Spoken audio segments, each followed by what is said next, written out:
The Ship of Fools by Ted Kaczynski. Read and recorded by Sen Kirst-Schultz May 16th, 2022. Once upon a time, the captain and the mates of a ship grew so vain of their seamanship, so full of hubris and so impressed with themselves that they went mad. They turned the ship north and sailed until they met with icebergs and dangerous floes, and they kept sailing north into more and more perilous waters, solely in order to give themselves opportunities to perform ever more brilliant feats of seamanship. As the ship reached higher and higher latitudes, the passengers and crew became increasingly uncomfortable. They began quarreling among themselves and complaining of the conditions under which they lived. "Shiver me timbers," said an able seaman, "if this ain't the worst voyage I've ever been on. The deck is slick with ice. When I'm on lookout, the wind cuts through me jacket like a knife. Every time I reef the foresail, I blamed near freeze me fingers, and all I get for it is a miserable 5 shillings a month." "You think you have it bad," says a lady passenger. "I can't sleep at night for the cold. Ladies on this ship don't get as many blankets as the men. It isn't fair." A Mexican sailor chimed in. "Chingado, I'm only getting half the wages of the Anglo seaman.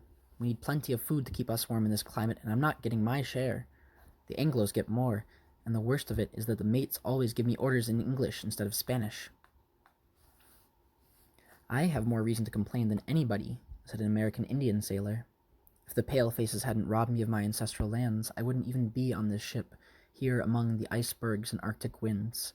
I would just be paddling a canoe on a nice, placid lake. I deserve compensation. At the very least, the captain should let me run a crap game so I can make some money." The boatswain spoke up. "Yesterday, the first mate called me a fruit just because I suck cocks. I have a right to suck cocks without being called names for it."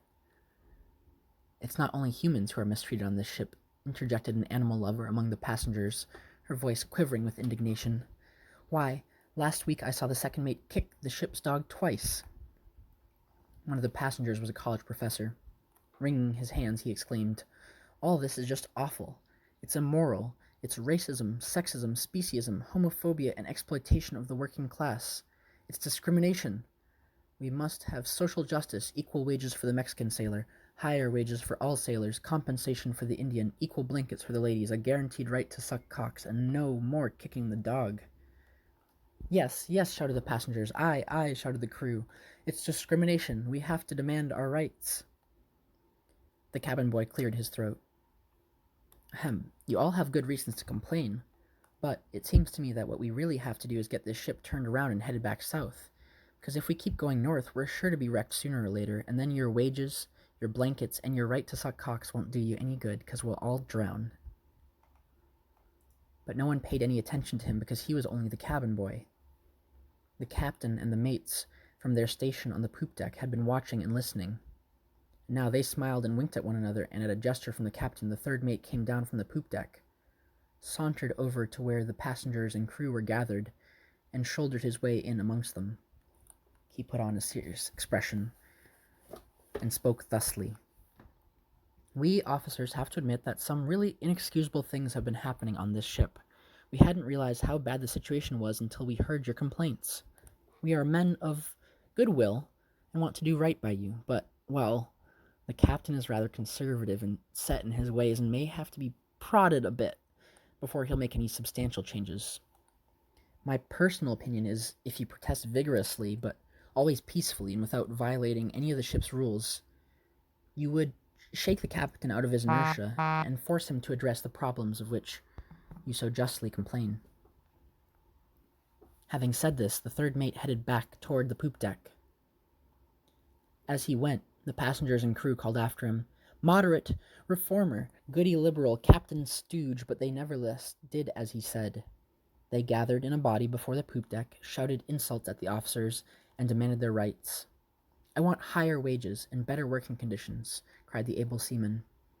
"Equal blankets for women," cried the lady passenger. "I want to receive my orders in Spanish," cried the Mexican sailor. "I want the right to run a crap game," cried the Indian sailor. "I don't want to be called a fruit," called the bosun. "No more kicking the dog," cried the animal lover. "And revolution now," cried the professor.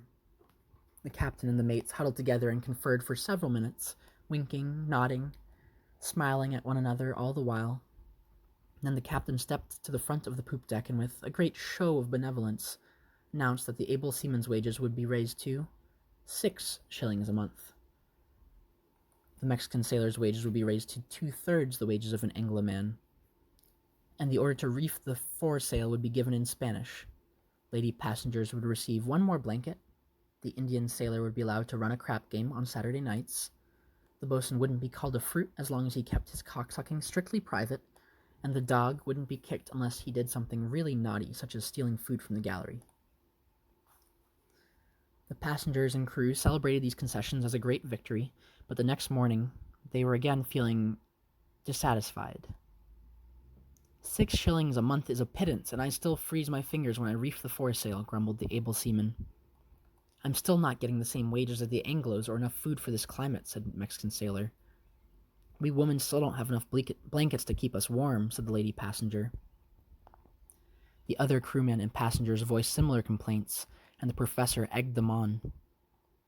When they were done, the cabin boy spoke up, louder this time so the others could not easily ignore him. It's really terrible that the dog gets kicked for stealing a bit of bread from the galley, and that women don't have equal blankets, and that the able seaman gets his fingers frozen, and I don't see why the boatswain shouldn't suck cocks if he wants to, but look how thick the icebergs are now, and how the wind blows harder and harder.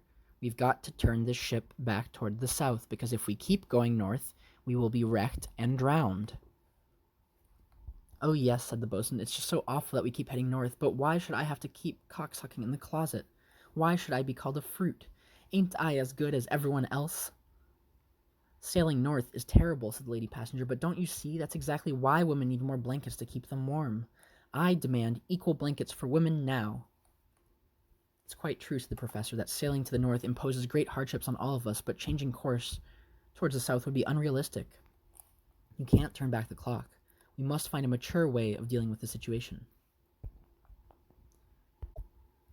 Look, said the cabin boy, if we let those 4 madmen up on the poop deck have their way, we will all be drowned. If we ever get the ship out of danger, then we can worry about working conditions, blankets for women, and the right to suck cock. But the first thing we've got to do is get this vessel turned around. If a few of us get together, make a plan, and show some courage, we can save ourselves. It wouldn't take many of us, maybe just six or 8 of us would do. We could charge the poop, chuck those lunatics overboard, and turn the ship to the south. The professor elevated his nose and said sternly, I don't believe in violence. It's immoral. It's unethical to ever use violence, said the boatswain. I'm terrified of violence, said the lady passenger.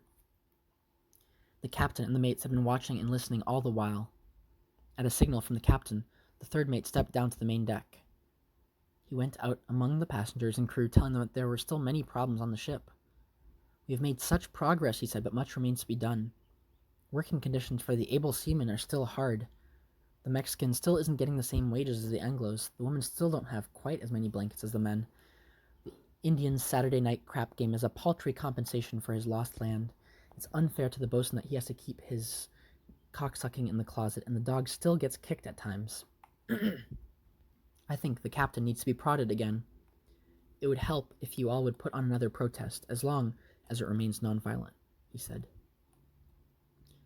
As the third mate walked back toward the stern, passengers and the crew shouted insults after him, but they nevertheless did what he said and gathered in front of the poop deck for another protest. They ranted and raved and brandished their fists, and they even threw a rotten egg at the captain, which he skillfully dodged. After hearing their complaints, the captain and the mates huddled for a conference during which they winked and grinned broadly at one another. Then the captain stepped to the front of the poop deck and announced that the able seaman would be given gloves to keep his fingers warm. The Mexican sailor would receive wages equal to 3/4 the wages of an Anglo seaman. The woman would receive yet another blanket. The Indian sailor could run a crap game on Saturday and Sunday nights. The boatswain would be allowed to suck cocks publicly after dark, and no one could kick the dog without special permission from the captain. The passengers and crew were ecstatic over this great revolutionary victory, but by the next morning they were again feeling dissatisfied and began grumbling about the same old hardships. The cabin boy this time was getting angry. You damn fools, he shouted. Don't you see what the captain and the mates are doing? They're keeping you occupied with your trivial grievances about blankets and wages and the dog being kicked, so you don't think about what's really wrong with the ship. That's getting farther and farther to the north, and we're all going to be drowned. If just a few of you would come to your senses, get together and charge the poop deck, we could turn the ship around and save ourselves. But all you do is whine about petty little issues like working conditions and crap games and the right to suck cocks. The passengers and the crew were incensed. Petty, cried the Mexican. Do you think it's reasonable that I only get 3/4 the wages of an Anglo sailor? Is that petty? How can you call my grievance trivial? Shouted the boatswain. Don't you know how humiliating it is to be called a fruit? Kicking a dog is not a petty little issue, screamed the animal lover. It's heartless, cruel, and brutal. All right, then, answered the cabin boy. These issues are not petty and trivial. Kicking the dog is cruel and brutal, and it's humiliating to be called a fruit. But in comparison to our real problem, in comparison to the fact that the ship is still heading north, your grievances are petty and trivial because if we don't get the ship turned around soon, we are all going to drown. Fascist, said the professor. Counter-revolutionary, said the lady passenger, and all of the passengers and crew chimed in one after another, calling the cabin boy a fascist and a counter-revolutionary. They pushed him away and went back to grumbling about wages and about blankets for women, about the right to suck cocks, about how the dog was treated, and the ship kept sailing north, and after a while it was crushed between two icebergs, and everyone drowned. Originally found on the Anarchist Library, this was A Ship of Fools by Ted Kaczynski, read by Sen Kirst-Schultz.